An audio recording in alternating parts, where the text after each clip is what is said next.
잠언 23장 27절이 되겠습니다. 대저 음녀는 깊은 구덩이요 이방 여인은 좁은 함정이라.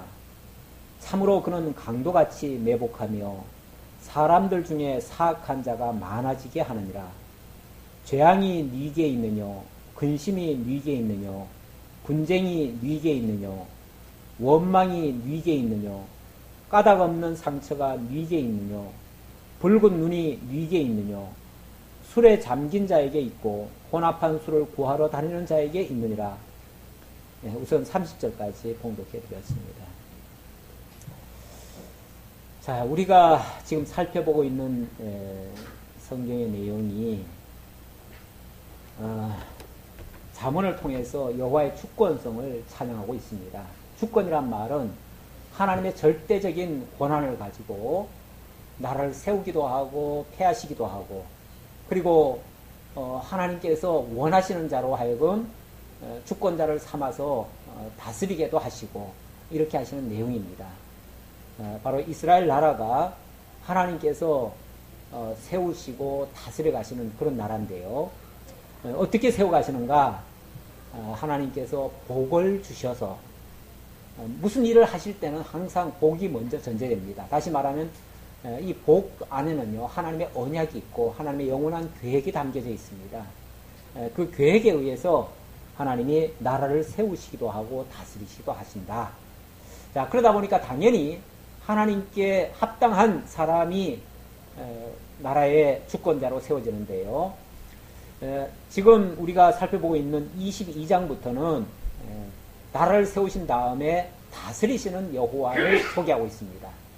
자, 주권자를 세워서 다스리지만 실제적으로는 하나님께서 친히 그 주권자를 주관하심으로 친히 다스려 가시는 것과 같습니다. 우리는 누가 전면에 나서서 다스린다 해가지고 그 사람이 주권자라고 생각하면 안 됩니다. 그 사람 이면에 하나님이 역사하고 있다, 이렇게 생각하는 것이 맞습니다. 때로는 우리가 원하지 않는 방향으로 가는데, 그런 경우에도 하나님께서 그와 전혀 무관하게 있는 것은 아니고요.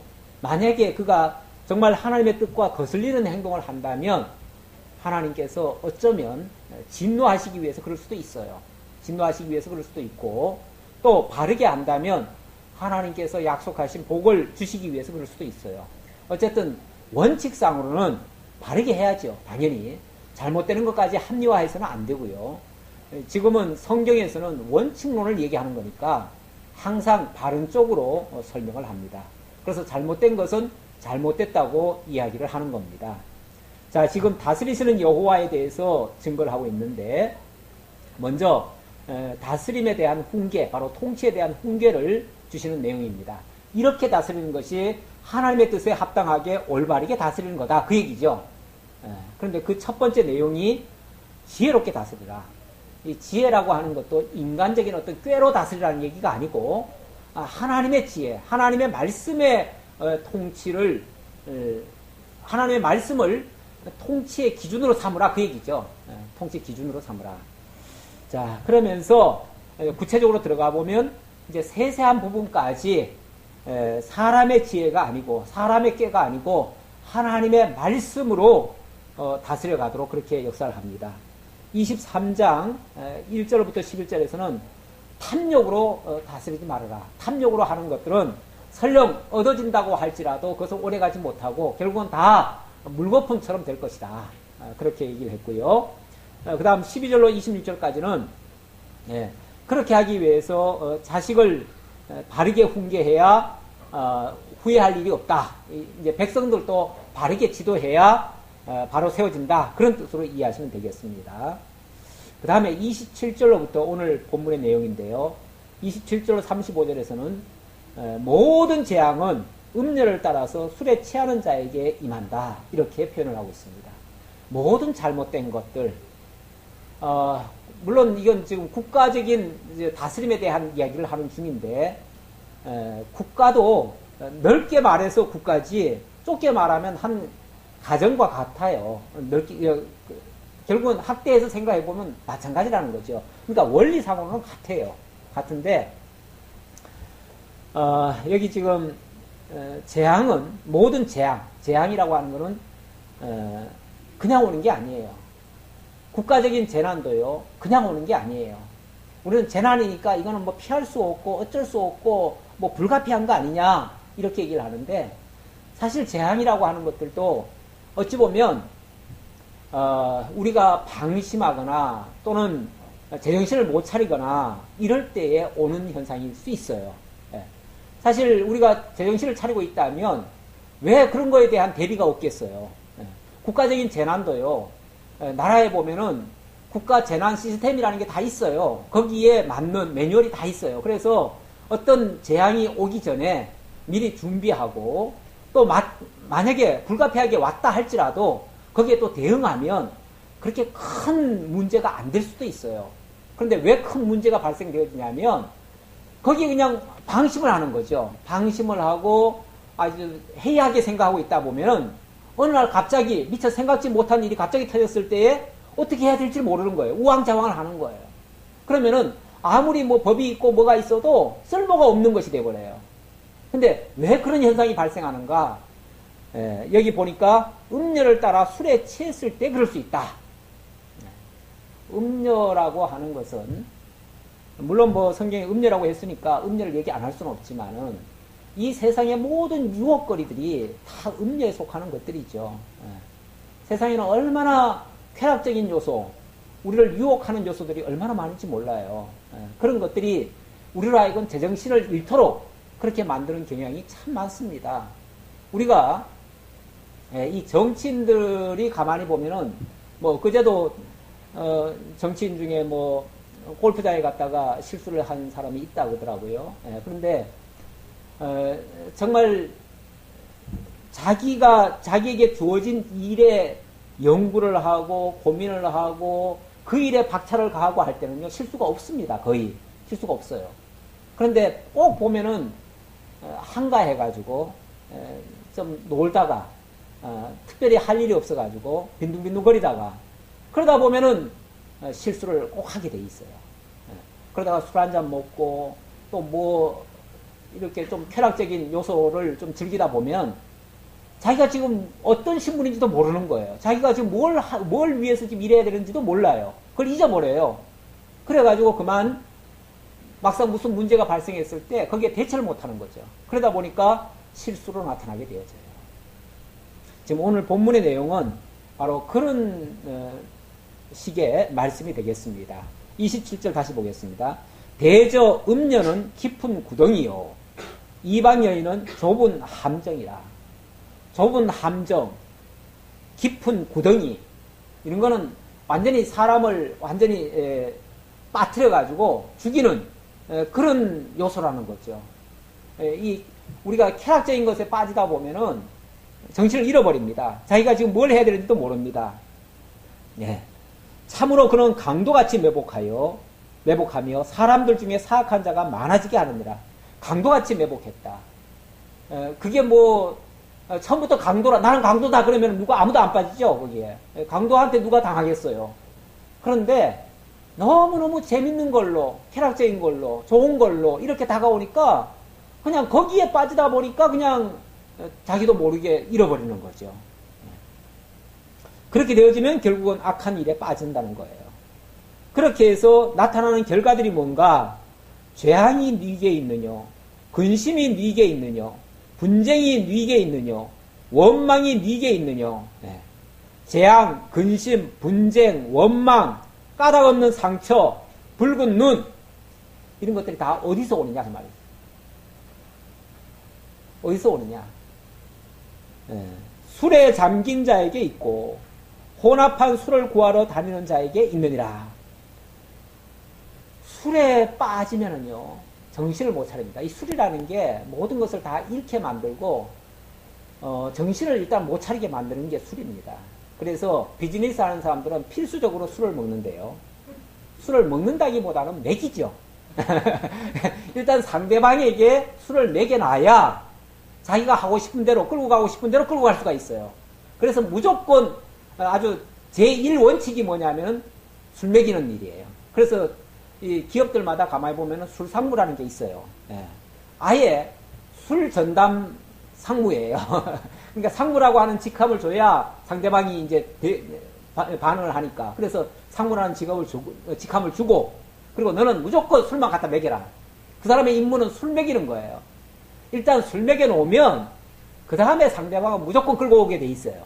그 다음부터는 이제 실무자가 가가지고 이래 하십시오 그러면 이래 하고, 저래 하고 싶어 하면 저리 가고, 무조건 다 끌려다니면서 다 오케이 사인 다 하죠. 술 먹여 놓으면 기분이 좋아가지고 뭐 앞뒤도 안 보죠. 무조건 사인하죠. 나중에 정신 차리고 보면은 내가 왜 그 사인을 했지 이렇게 나오죠. 근데 이미 늦죠. 다 사인 다 해 끝났으니까. 예. 이게 이제 사실은 세상이 하는 방법인데,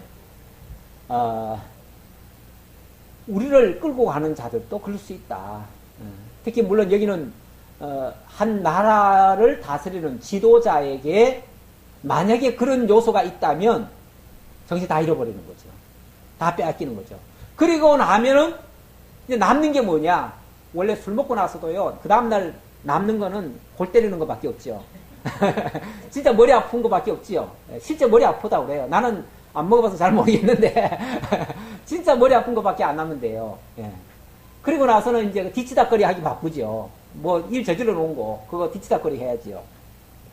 그게 바로 재앙이고 근심이고 분쟁이고 원망이고 까닭 없는 상처고. 술 먹고 나면은 괜히 아스팔트가 벌떡 일어나가지고 자기를 발석 때린대요, 그냥. 어떤 사람이 그러더라고. 괜히 그냥 지나가는데 그냥 갑자기 아스팔트가 벌떡 일어나더니 나를 딱 치더라고. 근데 사실은 지가 넘어진 거지. 그러니까 이게 피하고 구별이 안 되는 거예요. 지금 내가 그러는 건지 저기 그러는 건지 지금 모르는 거죠. 정신을 못 차리는 거죠, 한마디로. 예.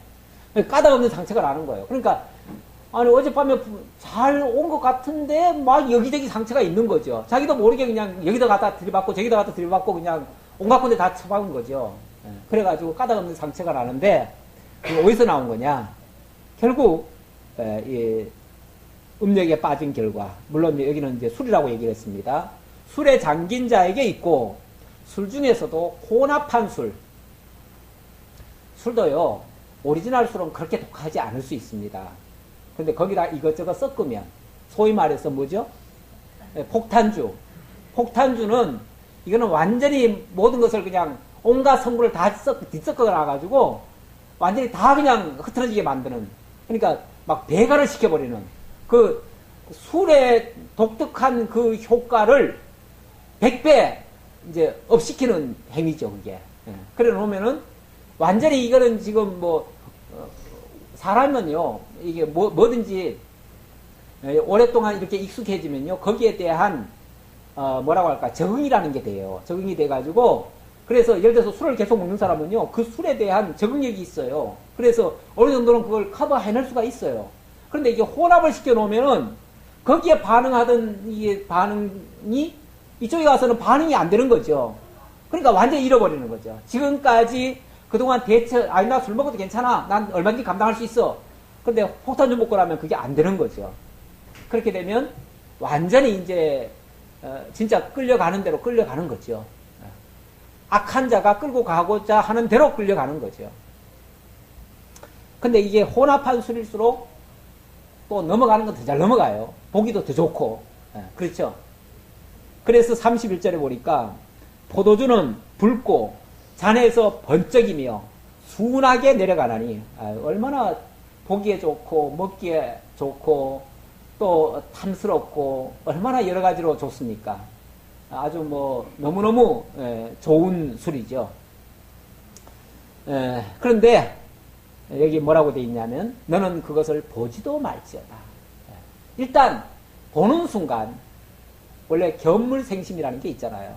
우리가 안 볼 때는 그거 안 해, 하기 싫어, 난 안 할 거야, 이렇게 정신 번쩍 차리지만은 일단 보고 나면 그 다음에는 이게 물리치기가 힘듭니다. 한 잔만 할까? 이렇게 나오죠. 보고 나면 한 잔은 괜찮아, 한 잔만 하지 뭐. 근데 한 잔 먹고 나면 어떻게 한 잔 가지고 이게 되냐? 또 한 잔만 더 하지. 또 한 잔 더 먹고 나면 에라 모르겠다. 이렇게 나오는 거죠. 그렇게 돼서 결국은 한 잔이 두 잔 되고, 두 잔이 석 잔이 되고, 석 잔이 10잔이 돼버리고, 그렇게 되면 결국은 이제 더 이상 제어할 수 없는 단계가 돼버리죠. 우리가 술 먹는 사람들 흔히들 그렇게들 말을 합니다. 아, 그냥 자기가 제어할 정도로만 먹으면 괜찮아. 취하지만 않으면 괜찮아. 참 괜찮겠습니다. 괜찮을 리가 없어요. 네, 괜찮아. 이게 술이, 내가 술을 처음에는 먹겠지만, 일단 한 잔, 두 잔 들어가고 나면요, 그 다음에는 내가 술을 먹는 게 아니고, 술이 술을 먹어요. 그 다음에는 진짜 술이 술을 먹어요. 그냥 술이 그냥 땡겨요. 그리고 나라고 하는 것은 이성 기능이 마비가 돼버려요. 그 다음부터는. 그러니까 그냥 포기가 돼버리는 거죠. 사람은요, 굉장히 자기 의지가 강한 줄 알지만 사실은 너무 약한 게 인간이에요. 하나님이 직접 그냥 아담에게 이거 먹지 말라, 이거 먹는 날에 정령 죽는다, 그래가지고 나 절대 안 먹어야지 그랬는데 그걸 보는 순간 얼마나 먹음직스럽고 얼마나 탐스럽고 얼마나 그거 먹으면 지혜로울 만한데요. 그래서 아예 보지도 말라는 거예요. 아예 하지 않을 거면 아예 안 보는 게 맞다는 거죠. 보고 나서 극복하기는 정말 힘들다는 거죠. 그걸 내 의지로 꺾는다? 내 의지로 막아낸다? 내 의지가 무슨 통뼈입니까? 아무것도 못하는 게 내 의지입니다. 사실은 내 의지라고 할 것도 없어요. 하나님은요, 참 인간들이 말하기 좋아가지고 우리는 자유의지가 있고 하나님이 그 자유의지를 이용해가지고 하나님 뜻을 따르기를 원하신다고 이렇게 얘기하는데, 우리 자유의지 그렇게 선용할 만큼 그렇게 넉넉하게 힘있는 그런 의지가 아닙니다. 우리 의지는요, 환경만 바뀌면 다 바뀌어지는 의지예요. 그야말로 다시 말하면 휩쓸리는 의지예요. 환경에 휩쓸리는 의지. 그건 의지라고 할 것도 없어요. 그걸 좋게 말해서 그냥 의지지요. 나쁘게 말하면 그거는 종의 의지예요. 사단에게 끌려다니는 의지예요. 죄의 종로로 타는 의지예요. 그런 의지 가지고 내가 마치 뭐 있는 것처럼 자고 했다가는 10번이나 다 깨집니다.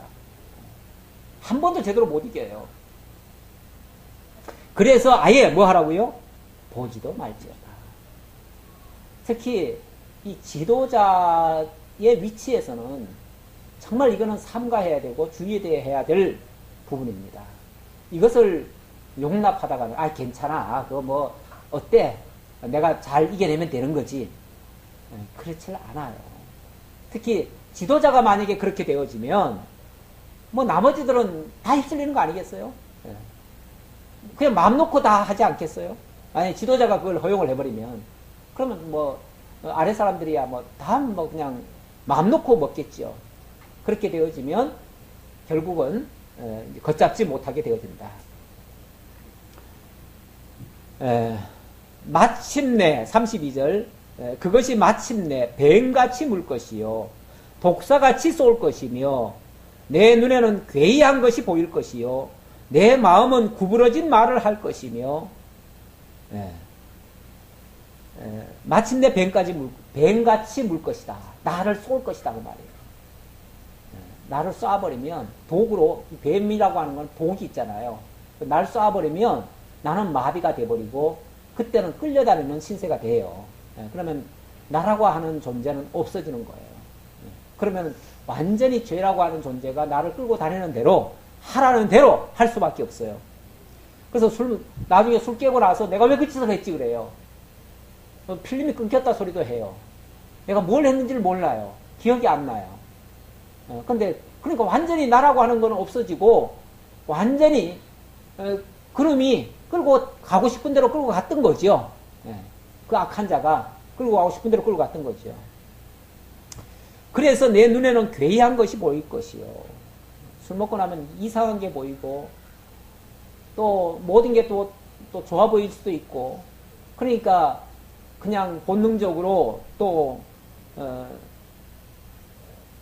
이끄는 대로 하다 보니까 결국은 실수를 하게 되고, 그래서 대부분의 그 정치인들 중에서도 보면은 술 먹고 실수해가지고 일평생 쌓아 올린 그 모든 업적들이 와르르 무너지는 그런 경우가 종종 있습니다. 자관 술 먹고 나면 그 다음부터는 정상적이지 않습니다. 모든 생각 구조도 정상적이지 않아요. 괴이한 것이 보인다잖아요. 결국은 괴이한 것에 끌려다니는 거죠. 내 마음은 구부러진 말을 할 것이며 구부러진 말을 한다. 다시 말하면 자기가 하고 싶은 말을 하는 게 아니고 자기가 원치 않은 말이 자꾸 나와요. 어찌 보면은 그냥 잠재되어 있던 말이 그냥 나오는 거예요. 그러다 보니까 정신 차리고 나서 내가 왜 그 말을 했지 그래요. 그런데 이미 말이라고 하는 거는 한번 나오면 엎질러지고 말잖아요. 엎질러진 말을 엎질러진 걸 어떻게 두어 담겠어요. 이미 끝났어요. 돌이킬 수가 없어요. 예. 그래서 구부러진 말을 할 것이며 너는 바다 가운데 누운 자 같을 것이요 돛대 위에 누운 자 같을 것이며 돛대 위에 누워있다. 그러니까 뭐 어떻게 보면 뭐 완전히 자기라고 하는 존재는 완전히 엎어져 있고 뭐 끌려다니는 대로 끌려다니는 거죠. 내가 스스로 말하기를 사람이 나를 때려도 나는 아프지 아니하고 나는 상하게 하여도 내게 감각이 없도다. 술 먹은 사람들의 특징이기도 하지요. 그렇게 상처나고 아마 평소에 정신 차리고 두드리고 맞았으면요 아프다고 죽는다고 난리쳤을 거예요. 그리고 병원도 10번도 더 갔겠죠.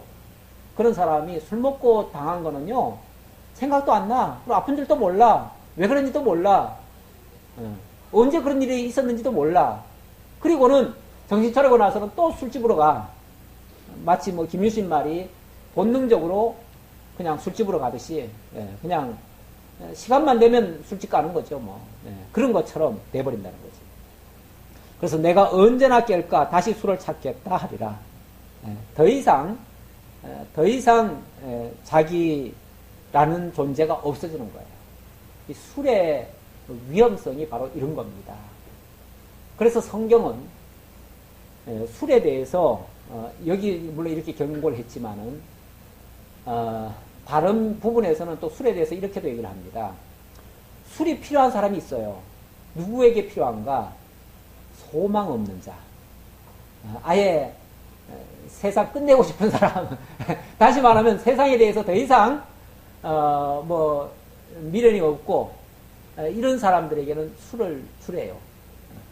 소망이 없으니까 술이라도 줘야지 어떻게 해요. 그런 자에게 술을 주라.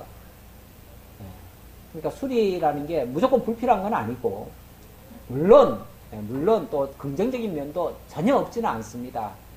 뭐 보면은 신약에 와가지고 사도 바울이 디모데 보고 네가 자주 나는 그 위장 그것 때문에 포도주를 조금씩 쓰라 그런 말을 한 적이 있어요.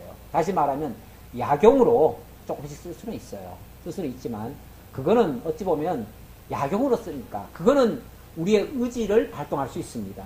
우리가 선한 목적에서 우리가 뭐 교회에서 사실은 뭐 할 때도 포도주 쓰잖아요. 그렇죠? 성찬할 때 포도주 쓰잖아요.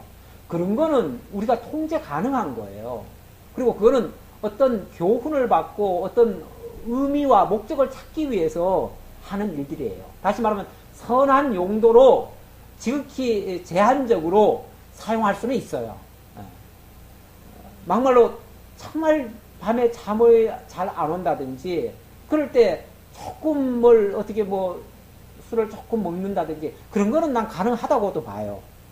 뭐 그건 어찌 보면 약용일 수 있어요. 그런데 그런 게 아닌 상태에서 예를 들어서 쾌락적으로 하는 것은 일단은 위험한 것이다. 더군다나 어떤 막 정신을 잃을 정도로 사람들이 막 주거니 받거니 해가면서 먹는 이런 것은 매우 위험한 것이다. 그거는 완전히 끌려가고 나를 마음대로 하시오. 나는 당신의 종입니다. 당신이 시키는 대로 하겠습니다. 라고 고백하는 것과 같다.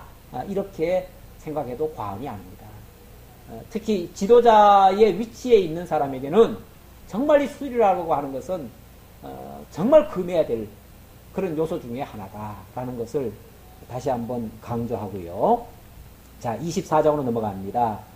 24장에서 집은 지혜로 건축되고 명철로 견고하게 되어진다고 설명하는 내용이 되겠습니다. 물론 이 집이라고 하는 것은 나라를 얘기하는 거예요. 나라가 어떻게 건축되는가? 지혜로 건축되는 거다. 사람의 힘으로 건축되는 게 아니다. 어떤 사람 뭐 돈으로 건축되는 게 아니다. 자꾸 사람들이 나라가 부강하려면 경제가 발전해야 되고 그래서 돈을 많이 세금을 많이 걷어야 된다. 그래가지고 지금도 뭐 세금 걷는다고 그러는데 돈 많다고 나라가 견고해지는 게 아닙니다. 물론 뭐 필요하겠지요. 필요하지만 그것 때문이 아니고 정말 지혜롭게 하는 것이 필요한데 물론 지혜라는 것이 너무 광범위해가지고 설명하기 곤란하지만 여기서는 하나님의 뜻을 얘기하겠죠. 하나님의 말씀을 얘기하겠죠. 그러니까 진리라고 하는 거, 우리 사회적으로 말한다면 정의라고 하는 거, 진리, 정의, 뭐 공평, 진실, 뭐 이러한 것이 어찌 보면 나라를 세워가는 그런 주춧돌 같은 것들이죠. 나라의 가장 큰 힘은요, 뭐니 해도 어떤 진실 이런 것에 달려있다고도 볼 수 있습니다. 여기는 지혜라고 표현되어 있지만 성경적으로 표현하면 지혜가 마땅하지만 세상적으로 말하면 바로 그런 것이 될 수 있다. 그리고 명철로 경고하게 되어진다. 명철이라고 하는 것은 깨달음 아닙니까? 하나님의 뜻을 잘 깨달아서 그렇게 다스려 간다면 그 나라는 아주 견고한 나라가 될 수 있는 거죠. 그렇게 이해를 하시고요. 자, 이제 내용을 확인해 보죠. 너는 악인의 형통함을 부러워하지 말며 그와 함께 있으려고 하지도 말지어다. 이 악인들이란 말은요, 뭐 하나님은 생각지 않는 사람들이고 당연히 하나님이 없는 사람들이죠. 그러다 보니까 모든 것을 어떤 자기의 깨나 또는 수단 방법을 가리지 않고 목적을 달성하기 위해서 온갖 일을 다 꾸며내는 사람들, 뭐 그런 사람들이 악인이라고 말할 수 있죠. 악인은 목표부터가 사실은 불순합니다. 그 불순한 목표를 설정해 놓고 그걸 달성해 가기 위해서 수단 방법을 가리지 않는 사람들이에요. 그런데 그런 식으로 해가지고 얻어진 것이라면 당장은 그렇게 해서라도 얻었으니까 권력을 얻고 힘을 얻고 그렇게 해서 나라를 세웠으니까 그것도 좋은 방법이겠다라고 생각하지만 사실 그런 나라는 오래 못 간다 그 얘기예요. 그렇게 세워진 나라는 오래 가지 못한다. 그래서 그렇게 세워가지고 형통했다고 해서 그걸 부러워할 필요 없다 그 말이에요. 왜? 얼마 못 가서 무너질 거니까. 그거는 옳은 방법이 아니고 그런 방법은 견고한 게 아니니까 그 말이에요. 마치 모래 위에 성을 쌓는 것과 같다 그 말이에요. 지금 이 솔로몬이 자기 아들한테 지금 권면하는 말이 있다 보니까 만약에 그 아들로 예를 든다면은 그 아들 때에 여로보암이라는 사람이 정말 수단 방법을 가리지 않고 나라를 세우기 위해서 백성들을 꿰어내잖아요. 그래가지고 열지파를 끌고 가잖아요. 열지파를 끌고 나가서 나라를 세우니까 이 르호보암 입장에서 봤을 때는 너무 부럽지요. 자기는 지금 2지파밖에 안 남았는데 자기는 쫄딱 망했는데 저쪽은 지금 열지파를 끌고 나가서 나라를 크게 세웠으니까 얼마나 부럽겠어요. 그래서 그걸 부러워하고 나도 저런 식으로 할까? 이렇게 유혹을 받을 수도 있어요. 그런데 그거 부러워하지 말아라 그 말이에요. 그거 오래 못 간다. 그런 식으로 세운 나라는 그런 식으로 또 망할 거야 그 말이에요. 실제로 여로보암은요 일종의 쿠데타로 나라를 세운 거랑 마찬가지죠. 그렇죠? 근데 그 일생토록요 계속 그 북이스라엘은요 쿠데타가 17번 계속 일어납니다. 연거푸 일어나요. 그래가지고 나라를 세워놓으면은 또 밑에 있는 놈이 또 나타나가지고 또 뒤집어 엎어버리고 또 뒤집어 엎어버리고 뒤집어 엎어버리는 일을 수차례 계속합니다. 이 악한 식으로 해가지고 세워진 나라는요 계속 그 악한 식의 나라 방식이요 이 거듭되는 거예요. 아니 그렇게 해서 나라가 세워지면 그게 무슨 제대로 된 나라입니까? 나라만 무조건 크면은 좋은 나라입니까? 뭐 군대만 크면은 그냥 강한 나라입니까? 그렇지 않아요. 아무리 큰 나라고 아무리 경제 규모가 좋아도요 벌써 거기에 도덕성이 무너지고 정치적인 그런 어떤 정의가 무너지고 공평이 무너지고 거기에 벌써 백성들이 아우성을 치고 이렇게 되면요. 그 나라는 망한 나라나 다름없습니다. 옳은 나라가 아니에요. 언제 뒤집어질지 몰라요. 언제 또 그런 방식으로. 그러니까 그런 거는 부러워할 게 아니다 그 말이죠. 너는 뭐대로만 해라? 원칙대로 가라.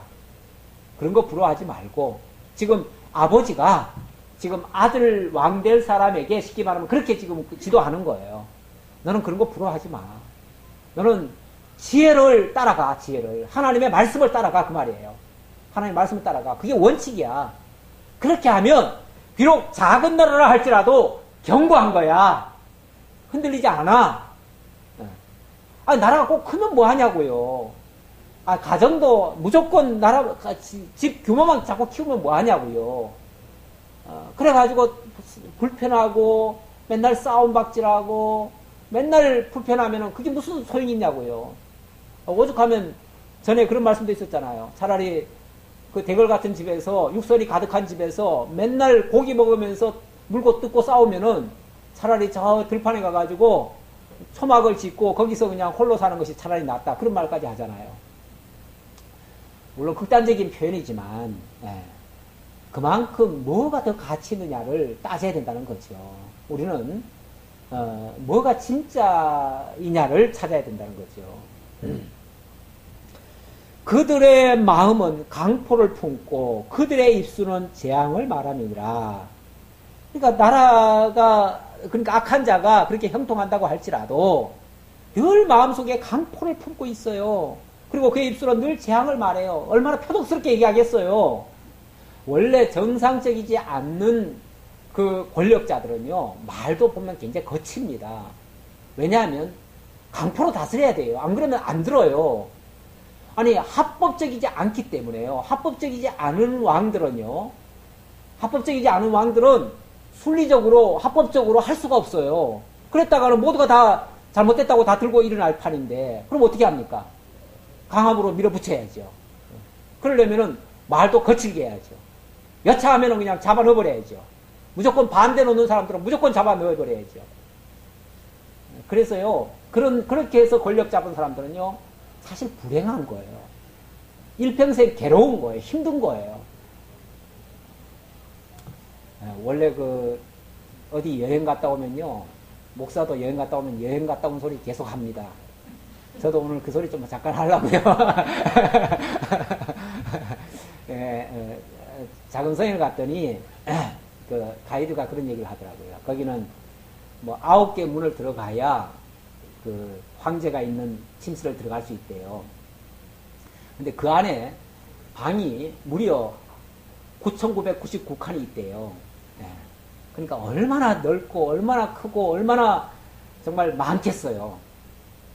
그런데 그 많고 그 넓은 그 대궐 안에 나무가 한 그루도 없어요. 풀도 한 포기도 없어요. 기가 막히죠? 아니, 풀은 모르겠고, 풀은 내가 자세히 안 봤고, 나무는 한 그루도 없어요. 그러면서 나무가 한 그루도 없는 이유를 얘기를 해요. 왜냐하면 나무가 있으면 나무 뒤에 숨어가지고 자객들이 활을 쏘든지 뭘 할 수가 있잖아요. 나무 위에 올라가서도 할 수도 있고요. 그럴까봐 불안해가지고 나무를 하나도 못 심겠다는 거죠. 그러니까 딱딱 정방향에 집들만 있어요. 그러니까 한눈에 보면 딱 보이도록 이렇게 놓은 거죠. 그러니까 왕궁에서 보면 모든 게 다 보이도록 이렇게 놓고 일체 그러니까 위협적인 요소가 없어요. 더군다나 황제를 모시는 여자는요, 방 안으로 들어갈 때 발가벗고 들어가야 된대요. 혹이라도 몸에 뭐 지니고 있을까봐. 아니, 황제가 돼가지고 모든 것을 다 다스릴 수 있는 사람이 맨날 죽을까봐 벌벌벌 떨고 있는 거죠. 네. 그러니까 모든 사람이 다 뭘로 보여요? 다 나를 죽이겠지. 저놈도 나 죽이겠지. 그러니까 모든 사람이 다 경계의 대상이에요. 그런 황제면 어때요? 행복해요? 아, 중국 그 넓은 땅을 다 차지하고 있으니까 행복하잖아요. 우리나라보다 뭐 60배인가 90배인가 더 크다는데, 그러면은 그 넓은 땅을 차지하고 있으면 60배는 더 행복해야 되잖아요. 어때요? 맨날 죽을까봐 벌벌 떠는 사람이에요. 행복한 게 아니죠. 악인의 형통이 부러워할 게 아닙니다. 악인의 형통은요, 사실 그 사람은 고통인 겁니다. 괴로운 겁니다.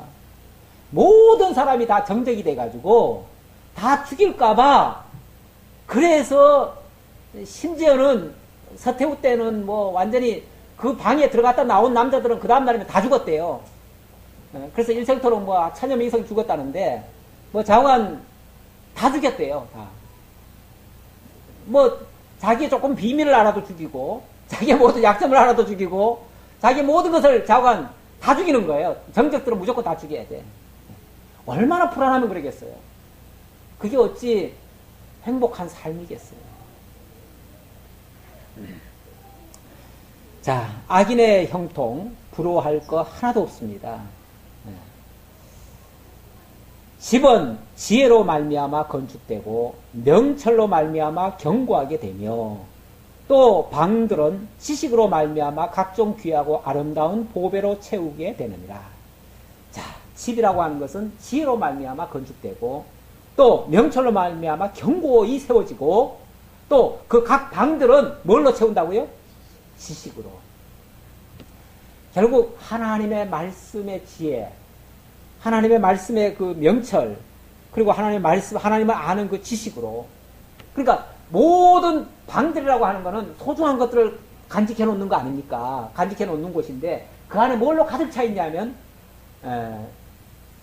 그야말로 하나님을 아는 지식으로 가득 채워 있다면, 그보다 더 부유하고, 그보다 더 견고하고, 그보다 더 튼튼한 게 없다는 거죠. 안전한 게 없다는 거죠.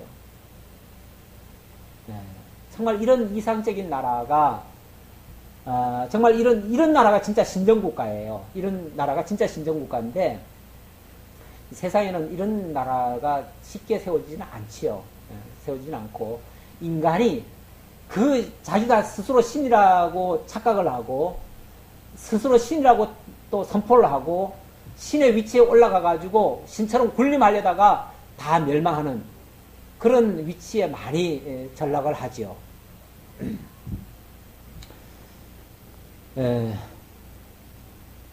지혜 있는 자는 강하고 지식 있는 자는 힘을 더하나니, 그래서 지혜와 지식, 이게 가장 큰 무기입니다. 가장 큰 힘입니다. 우리에게 다른 것이 필요한 게 아니에요. 외형적인 나라를 크게 키우는 게 중요한 게 아니에요. 그런데 희한하지요. 어느 정권이든지 보면은 황제가 되고 나면요, 왕이 되든지 황제가 되든지 하면은요, 그 다음에 제일 첫 번째로 하는 일이 뭐냐면 주변 나라들을 공격해가지고 복속시키는 거. 그걸 꼭 보면 하더라고요. 그래서 무조건 땅을 키워요. 그게 또 자기 업적이에요. 자기 능력 과시예요. 거기에 모든 사람들이 굴복하고 자기에게 경배하는 줄 알아요. 다시 말하면 내가 힘이 있고 내가 강력한 모습을 보이면 모든 사람들이 나를 존경하고 나를 우러러보고 나에게 굴복할 것이다 라고 착각을 하는 거죠. 그래서 자기 시대에 뭔가 업적을 만들어내려고 해요. 업적을. 뭐 옛날에는 그걸 강제로 이웃나라를 침범해가지고 전쟁을 일으켜가지고 그렇게 했다면, 지금은 그런 방식으로는 안 하겠지만, 지금은 자기 생전에 무슨 큰 프로젝트를 만들어가지고 그걸 완성해가지고 이게 내 업적이다 하고서 이제 과시를 하려고 하죠. 그래서 남들은 생각지도 못했던 일을 갖다가 벌리죠. 새로 만들어내요. 네, 만들어내는데 이게 사실은 그걸로 남는 게 아닙니다. 그거는요, 잘 되면 본전이고요, 잘못되면 그걸로 그 사람 두고두고 욕먹을 일이 될 수도 있어요. 경우에 따라서. 잘 된다는 보장이 없습니다. 그렇죠? 여기 본문에도 보니까 만약에 그런 외적인 것으로 힘을 삼는다면 그건 오히려 부끄러움 당할 수밖에 없다는 얘기고요. 진짜 우리를 힘있게 강력하게 정말 모든 사람들도 우러러보고 적들도 감히 넘나보지 못하도록 만드는 그 힘이 뭐냐? 바로 지혜와 지식이다. 이렇게 얘기를 합니다. 지혜와 지식. 그래서 6절에 그 말을 합니다. 너는 전략으로 싸우라. 전략으로 싸우라.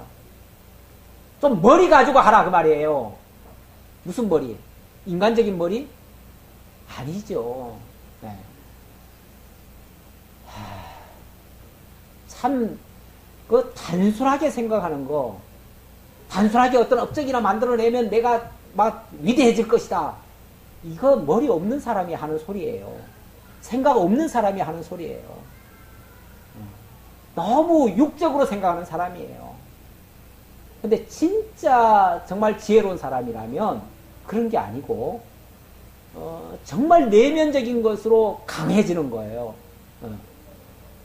하나님의 지혜로 강하고 하나님의 말씀으로 강하고 모든 사람들이 정말 불의, 불평, 불만 이런 것이 없도록 만드는 그런 사람.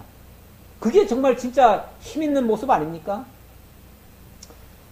사실 이 국민들은요, 예나 지금이나 뭐 큰 걸 요구한 적은 없습니다. 한때도. 그렇죠? 국민들이 뭐 우리나라를 이만큼 크게 해주세요. 그렇게 말하는 사람이 있습니까? 그렇게 말하는 사람 없어요. 국민들이 그저 원하는 거는요, 그저 억울한 일을 안 당하고, 그저 열심히 일했을 때 그 일한 대가 받아가지고 그냥 먹고 살고, 그냥 마음 편하게 가족들과 함께 행복하게 살 수 있는 최소한의 그런 보장해주는 거. 우리의 생명권, 우리의 어떤 삶의 그런 어떤 유지, 그런 것만 보장해주면 그렇게 해주는 왕은 최고 왕입니다. 그렇잖아요? 우리가 뭐 그렇게 큰 걸 요구합니까? 큰 거 요구한 적 없어요. 그저 마음 편하게, 그냥 안전하게, 그저 도둑놈 없고, 그저 우리 속여먹는 놈 없고, 그냥 악한 일 좀 안 당하고, 그냥 밤거리도 마음 놓고 좀 다닐 수 있고, 그냥 편안한 생각, 아무 걱정 없이 그냥 살 수 있도록 그냥 그것만 요구합니다. 그것만.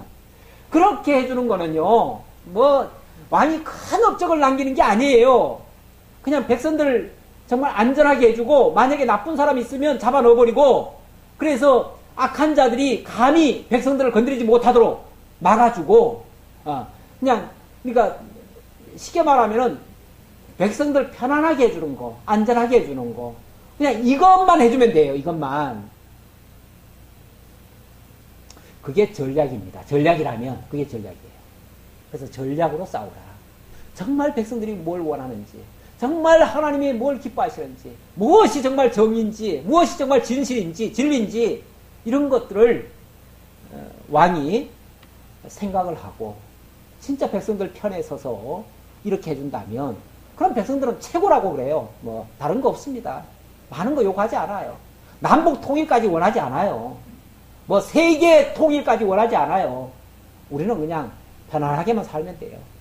사실은 뭐 통일이니 뭐니 이 거창한 구호들도요, 다 정치인들이 자기들 업적 쌓으려고 하는 소리들이에요.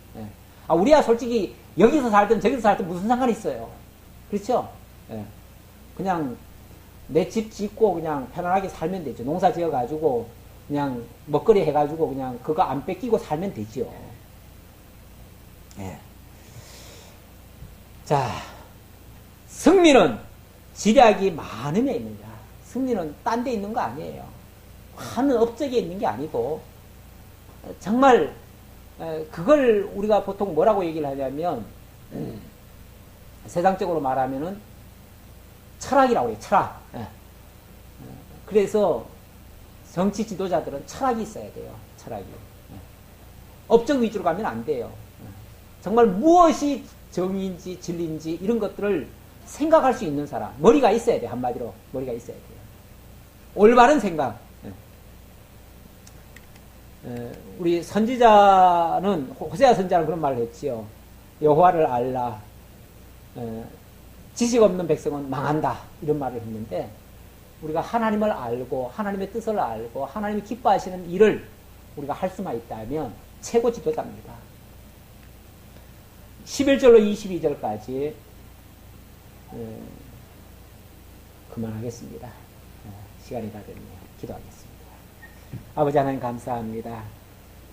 우리에게 참된 진리, 참된 가치, 참된 하나님의 은혜를 바르게 선포하고 그 하나님의 말씀대로 바르게 또 다스려 갈 수 있도록 정말 하나님의 나라가 바로 세워져 갈 수 있도록 하시려고 하나님께서 이 잠언을 통해서 우리들에게 이 지혜로운 말씀을 주신 줄 압니다. 아버지 하나님, 우리가 비록 나라를 다스리는 지도자들은 아니지만 그러나 어떤 나라가 참된 나라인지를 바르게 깨닫고 우리가 정말 내 위치에서 바른 가정을 세워가고 바른 집을 세워갈 때에 지혜로 집을 건축하고 지식으로 또 명철로 집을 견고히 세워갈 수 있는 그러한 참된 지혜자들 다 될 수 있도록 인도해 주옵소서. 그리고 이 나라도 정말 하나님을 아는 지식을 가진 자들이 하나님의 뜻을 따라서 바르게 다스려 갈 수 있는 그러한 귀한 나라 될 수 있도록 하나님 함께해 주옵소서. 모두가 다 주님 주신 그 은혜 아래서 하나님의 인도 아래에서 정말 견고하게 살아갈 수 있는 저희 모두가 될 수 있도록 함께해 주옵소서. 예수님의 이름으로 기도하옵나이다. 아멘.